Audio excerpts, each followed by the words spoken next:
Muling nanawagan ng kapayapaan si Pope Francis sa gitna ng patuloy na bakbakan sa Gaza na kumitil na ng mahigit 20,000 buhay mula nitong Oktubre. Ayon sa Gaza Health Ministry, mahigit 200 ang patay sa mga airstrike sa nakaraang 24 oras. Ating saksihan. Ngayong Pasko, isa sa sentro ng pagdiriwang ng mga Kristiyano ang Bethlehem, na dinarayo ng mga pilgrim taon-taon para masilayan kung saan pinaniniwala ang pinanganak si Kristo. Pero ngayong taon, walang magarbong pagdiriwang. Sa halip, nagdao sa mga Palestinong Kristiyano ng vigil bilang pakikiisa sa mga Palestino sa Gaza. Sa Christmas Eve Mass ni Pope Francis, sentro rin ang kanyang mensahe ang magtatatlong buwan ng giyera sa Gaza, kung saan mahigit 20,000 na ang patay. Mahigit 2 milyong taga-Gaza naman ang napilitang lumikas. Bago maghating gabi kagabi, hanggang ngayong araw ng Pasko, patuloy ang mga airstrike.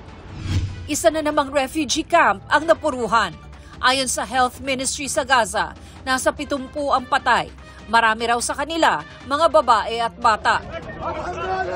Ayon naman sa Israeli Army, nire-review nila ang insidente. Sabay giit na sinisikap nilang maiwasang malagay sa peligro ang mga sibilyan. Naglabas din ang Israel ng panibagong video ng pagsira nila sa mga underground tunnel sa Gaza. Kinumpirma rin ng Israeli military na na-recover nila sa isang underground tunnel ang labi ng 5 nasawing Israeli hostage. Pero di malinaw kung paano sila namatay. Kabilang sila sa mahigit 200 dinukot sa pag-atake ng Hamas sa Israel noong October 7, kung saan mahigit 1,000 ang nasawi. Bukod dito, mahigit 100 at 50 sundalo ng Israel na ang namatay mula nang pasukin nila ang Gaza noong Oktubre. Giit ng Israel, tuloy ang laban hanggat hindi nakakamit ang total victory laban sa Hamas. Ito lang daw ang paraan para mapakawala ng mga bihag. Sa ngayon, sinisika pa rin magkaroon ng ceasefire sa pagitan ng dalawang panig. Pero dati nang sinabi ng mga militante na pag-uusapan lang ang pagpapakawala sa mga bihag kung tatapusin ng Israel ang giyera.